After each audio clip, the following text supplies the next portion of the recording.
आई भैया दास अविनाश गुप्ता रउआ सबके पैर छू के प्रणाम करतानी।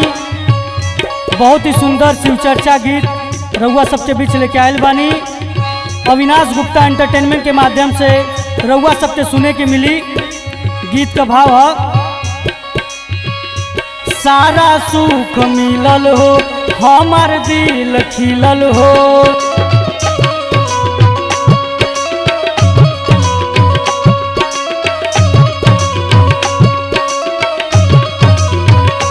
इनके भगती में हमारो बादीन फिरल हो।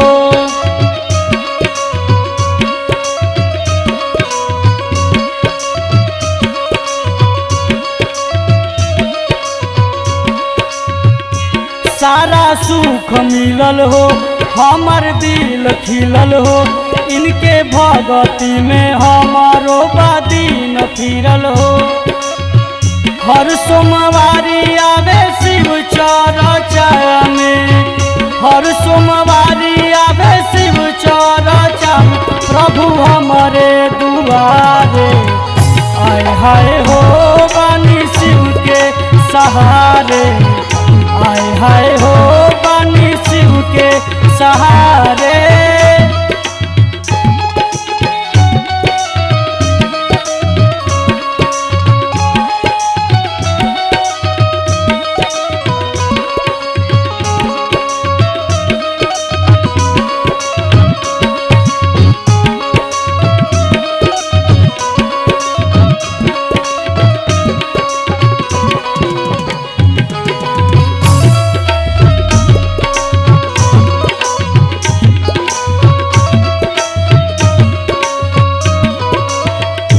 और का आगे की लाइन में, सारा पूरा भइल अभिलाषा, देखा सुधरल बघरवा के दासा।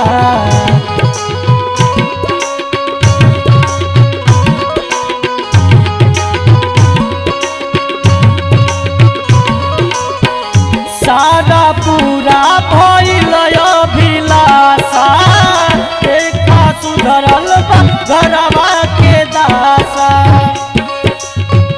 ऐसन खुशी आज हमके भइल बा, ऐसन खुशी आज हमके भइल, ई चमकल सितारे आए हाय हो बानी शिव के सहारे, आए हाय हो बानी शिव के सहारे।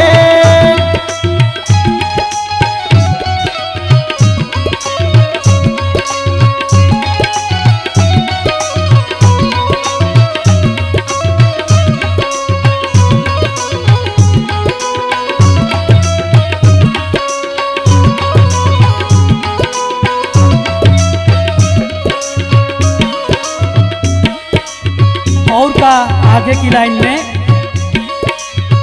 भांग धतूरा से करेला पूजा, देवता केहू न जगवा में दूजा।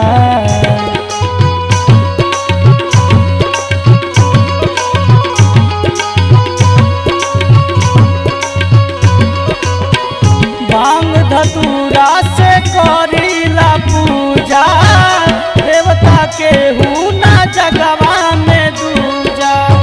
मन मांगल फल दे के प्रभु जी, मन मांगल फल दे के प्रभु जी, भाग्य फल में सवारे आए हाय हो बानी शिव के सहारे, आए हाय हो बानी शिव के सहारे।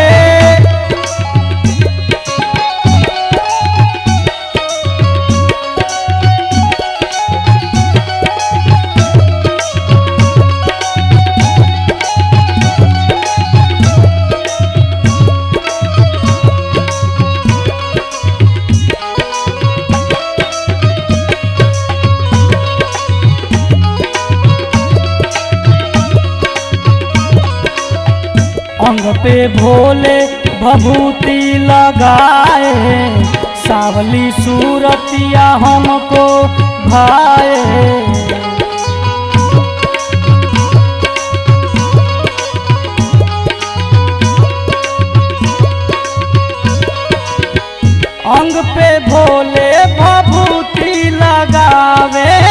सावली सूरतिया मन के लुभावे।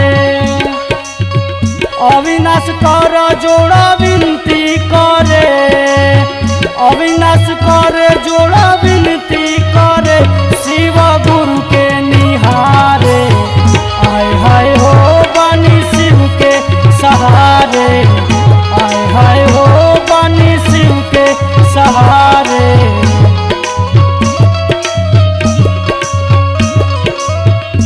सारा सुख मिलल हो, हमार दिल खिलल हो।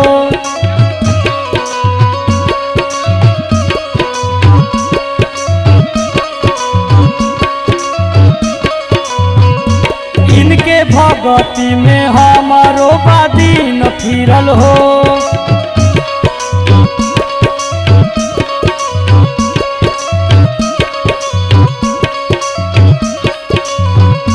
सारा सुख मिलल हो, हमार दिल खिलल हो। इनके भगती में हमारो बादीन फिरल हो। हर सोमवारी आवे शिव चर्चा में, हर सोमवारी आवे शिव चर्चा में, प्रभु हमारे दुआरे। आय हाय हो बानी शिव के सहारे, आय हाय हो बानी शिव के सहारे, आय हाय हो बानी शिव के सहारे, आय हाय हो।